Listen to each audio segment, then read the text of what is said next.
반갑습니다. 오늘은 이사야 59장 첫 번째 시간입니다. 오늘과 내일에 걸쳐서 이사야 59장의 말씀을 함께 나누도록 할게요.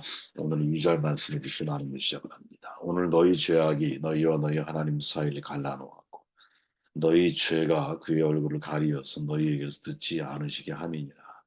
신앙의 자기 연민에서 벗어나야 합니다. 라는 제목으로 말씀을 나눌게요. 이사야 59장에서 선지자는 이스라엘의 자기 부인 없는 자기중심적인 신앙의 결과에 대해서 적나라하게 지적을 하죠. 1절로 5절 사이에 보니까 여호와의 손이 짧아 구원하지 못하심도 아니요 비가 돌아야 듣지 못하심도 아니라 오직 너희 죄악이 너희와 너희 하나님 사이를 갈라놓았고 너희 죄가 그의 얼굴을 가리어서 너희에게 듣지 않으시게 함이니라. 이는 너희 손이 피해 너희 손가락이 죄악에 더러워졌으며 너희 입술은 거짓을 말하며 너희 혀는 악독을 내니라.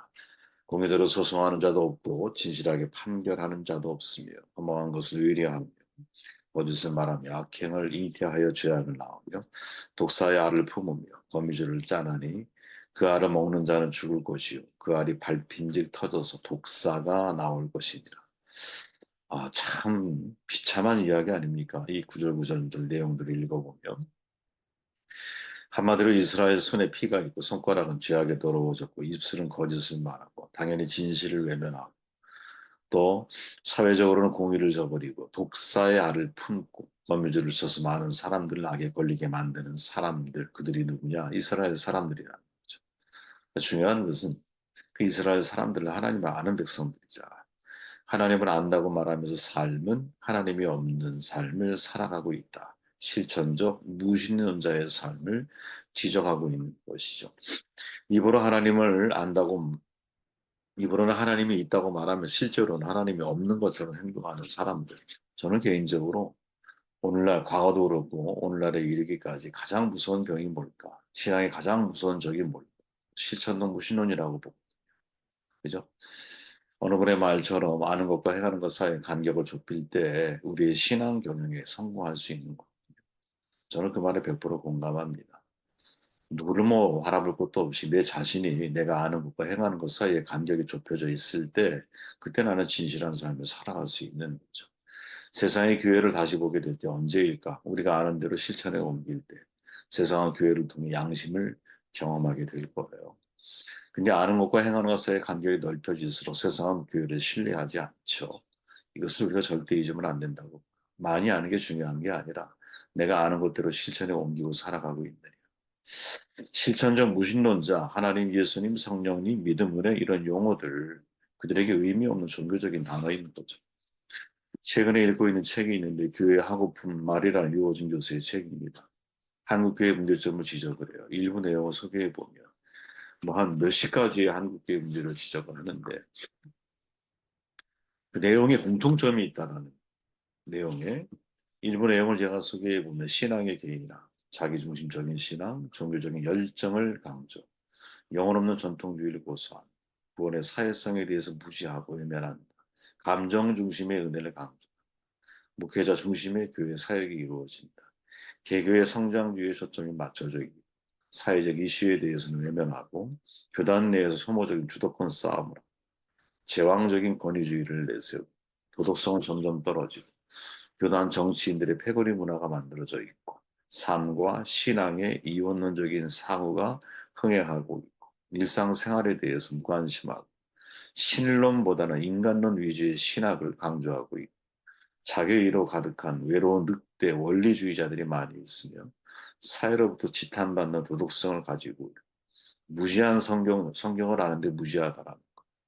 예, 이 무서운 말이죠, 이게. 성경적 원리보다 전통적 습관과 관행을 우선시하는 이런 모습을 가지고 있다. 제가 지금 절반도 소개하지 않은 거거든요. 근데 이 내용들을 다 종합해보면 한마디로 뭐냐. 실천적 무신론자들이 바로 한국교회의 진짜 문제라는 것이죠.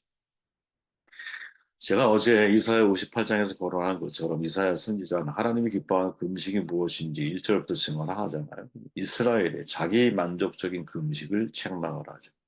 아마도 과거로부터 현재에 이르기까지 모든 교회가 가장 경계해야 할 위험한 신학의 형태가 있다면 저는 단연코 자기중심적인 신앙 풍조라고 말하고 싶거든요. 자기중심적인 신앙 풍조. 누군가 말했듯이 현대인은 철저하게 아이마이미 나는 나의 나를 이 중심되고 있는 이 미제너레이션 시대라고 말할 수 있고 자기중심적 사고방식이 깊이 물들어져 있다라는 거. 세상이 언제나 나를 중심으로 돌아가기를 원해. 모든 것을 자기중심적으로 이해하고 생각을 해. 포스트 모더니즘의 아주 독특한 특징 가운데 하나이지만 사사 시대임이 발견되어지는 모습이지 아니요. 인간의 역사 전반에 흐르고 있는 모습이 바로 내 자신을 우상화 만드는 거 아니겠어요. 그죠? 사도 바울은 말세의 시대 정신을 자기애라고 존론하잖아요. 디모데후서 3장 15절에 보니까 너는 이것을 알라 말세에 고통하는 때가 이르러 고통하는 때가 이르러라는 말로 시작을 하죠. 여기서 고통이라는 말이 아주 끔찍하다, 암울하다, 무섭다, 공포로 가득하다, 사납다 이렇게 번역되는 단어거든요. 신약 성경에 딱 두 번 나와요. 또 다른데 어디에 사용되어지느냐? 마태복음 8장에 보면 거라사, 이제 가다라 지방으로 나와 있지만 거라사 지방이라고 알려져 있잖아요. 그죠? 거라사 지역 어디인 거야? 지난번 우리가 말씀을 나눴지 이거 가지고 예수께서 건너편 가다라 지방에 가심에 귀신 들린 자 둘이 무덤 사이에 나와 예수를 만나니 그들은 몹시 사납다. 이 사납다가 고통하다랑 같은 단어를 사용하고 있어. 한글 성경의 말세에 고통하는 때 말한 의미가 무엇인지를 연상할 수 있는 단어거든요. 자, 예수님 당시에 외떨어진 시골 무덤들을 상상해 보세요, 여러분. 지금도 여러분 혼자 예를 들어 공동묘지 지나간다고 여러분 생각해 보세요. 한낮이면 좀 덜하지만 한밤중에 지나간다고 한번 생각해 보세요. 가고 있는데 갑자기 귀신 들린 두 사람이 어슬렁거리고 있어. 좀비 같겠죠. 그죠? 괴성을 질러대요. 아마 우연히 그곳을 지난 사람이든 알고 지난 사람이든 누가 지나가도 그것은 공포 그 자체일 거예요. 지금은 이런 일이 없지 않을까? 아, 물론 우리가 보지 못했을 뿐이지. 시골에 가면 꼭 이런 사람들 한둘은 있어요. 그죠? 아주 교묘하게 우리의 영으로 사로잡아 먹는 것이 이 시대에, 우리 시대에 사실 벌어지고 있거든요. 이 사납다라고 하는 바로 이 표현이 고통하는 때라고 표현하는 거야. 영이 사로잡고 있는 거야. 영이. 어떤 영이 나를 사로잡고 있는데 그 영이 뭐냐? 자기애라는 거죠. 이 굉장히 무서운 표현인 거예요, 실은. 귀신 들린 자가 귀신이 사람을 사로잡고 있듯이 누군가 우리 이 시대에 우리들을 사로잡고 있는데 아주 사납도록 사로잡고 있는데 나를 놓지 않고 개성을 지니며 인생을 살아가도록 영에 사탄의 영에 의해서 인생을 살아가도록 사로잡고 있는 존재가 있는데 그게 자기애라는 거죠. 오늘날 사람들 자기 자신을 사랑하고 돈을 사랑하고 하나님을 사랑하고 또 쾌락을 더 사랑합니다. 바울이 말한 거죠. 자기 사랑의 정신과 자기 사랑의 영과 자기 사랑의 바람이 교회 안에도 흘러들어왔다.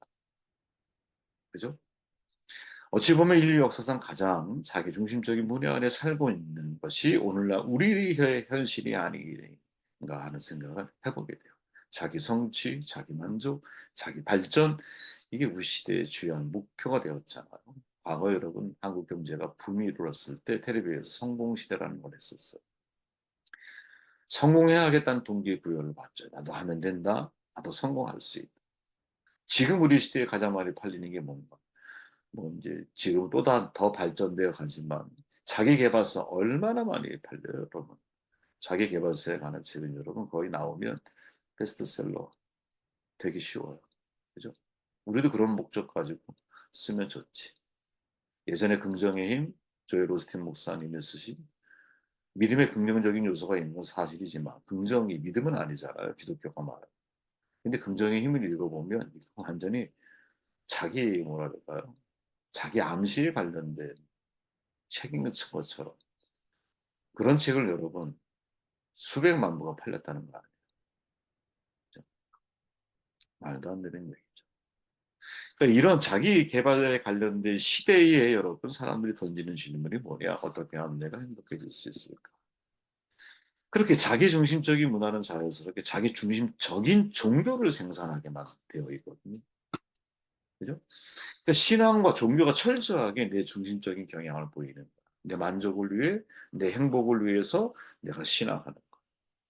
여러분 오늘날 복음 전도할 때 서로 오가는 속내, 질문과 대답 속에 오가는 속내들을 가만히 이렇게 집중해 보면 예수가 나를 위해 무엇을 하실 수 있을까요? 내가 예수 믿으면 예수님이 내게 무엇을 해주신다라는 겁니다. 교회에 나오라 하셨는데 내가 나가보겠는데 그럼 교회가 나를 위해 뭘 제공하실 겁니까?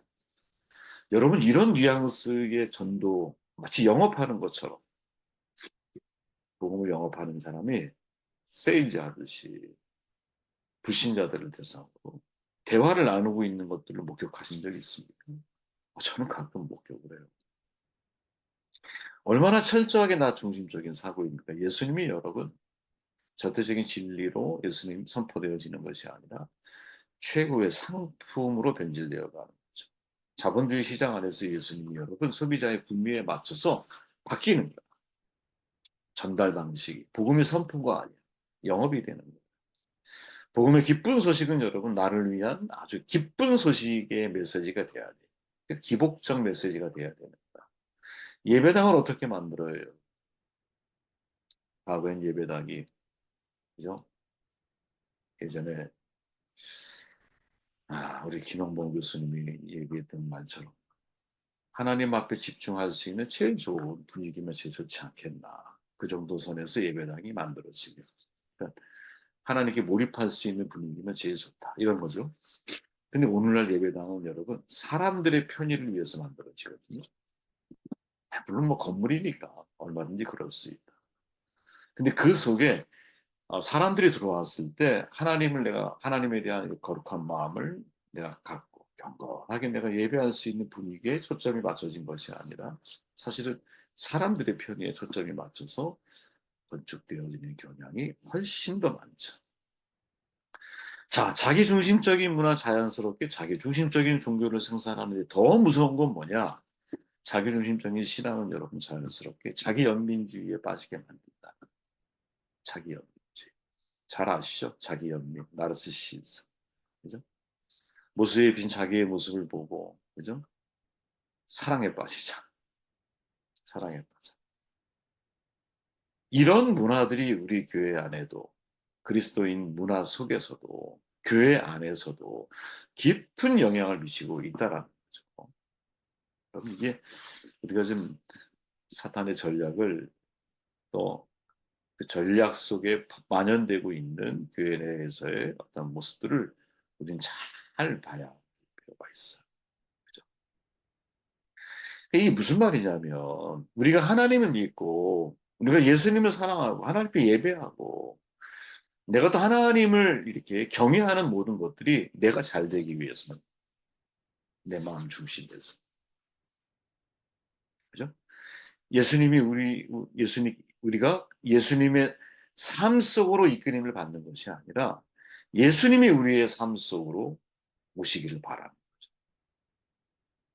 그러니까 내가 예수님을 따라가려고 하는 것이 아니라 예수님이 나를 따라오기를 내가 바란다.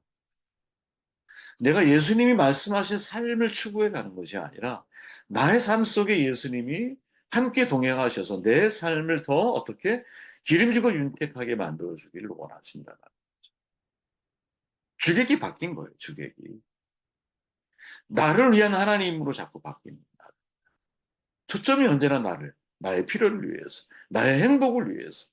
왜 일주일에 한 번 주일날 예배를 드려? 나를 위해서, 나의 필요를 위해서, 나의 행복을 위해서. 예배의 중심이 나를 위해 예배가 존재하고. 잘 준비된 모든 예전적 행위가 여러분, 역시 나에게 초점이 맞춰져 있어. 여러분, 왜 잘 갖춰진 예배를 사람들이 선호한다고 생각하십니까? 가만히 생각해 보세요. 내가 예배자가 돼서 하나님 앞에 각을 뜨고 예배자가 되고 가장 좋은 예배가 뭔지 아세요? 나 혼자 드리는 예배거든요. 나 혼자 하나님 앞에 예배할 때 여러분 정말 제 개인적으로는 가장 큰 감동을 경험할 때가 많고 깊은 기도를 드릴 때가 많고 울 때가 많고 뜨거운 성령의 임재를 내가 경험할 때가 훨씬 더 많고 나 혼자 예배할 때. 왜? 예전적 행위가 아무것도 필요가 없잖아. 그냥 내가 투명하게 하나님 앞에 나가야 되는 거잖아. 왜 골방 기도에 하나님께서 골방 기도를 강조하고 계실까? 아무도 없잖아. 눈치 볼 사람도 없고. 내가 예배자가 되어야 되지. 그런데 사람들이 여러분 잘 갖춰진 예배를 사람들이 선호하고, 그죠? 개척교회나 작은 교회는 안 가요.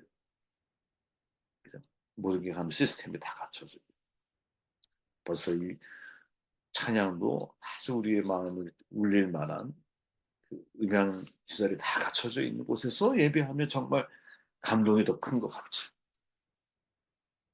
그런데 여러분 진짜 예배는 나 혼자 있을 때 하나님 앞에 예배할 수 있는, 그 혼자 있을 때 예배의 감격을 아는 사람이 저는 뭐랄까요? 참 예배가 무엇인지를 아는 사람이다. 이걸 역으로 말하면 여러분 하나님의 우상화가 시작이 됩니다.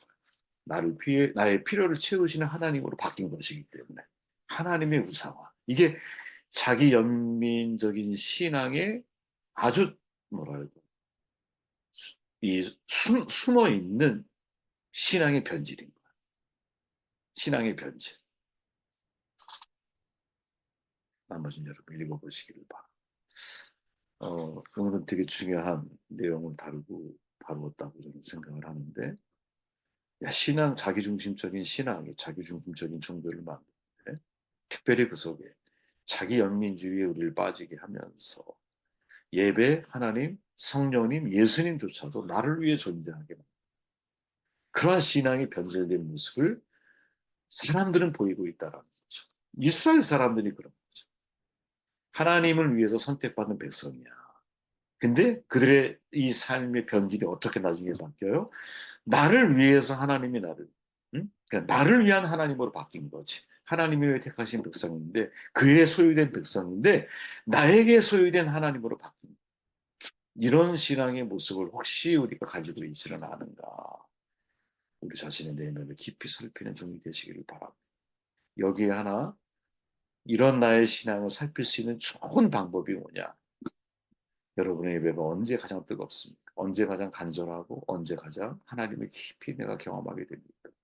혼자 예배할 때, 그때가 가장 뜨거운 예배를 드릴 수 있는 때라는 거. 여러분, 이 의미가 무엇인지를 아는 사람이라면, 그죠? 하나님을 우상화하는 일에서 벗어날 수 있는 그런 신앙의 기준을 가지고 있는 사람이 아니겠느냐 하는 말씀을 나누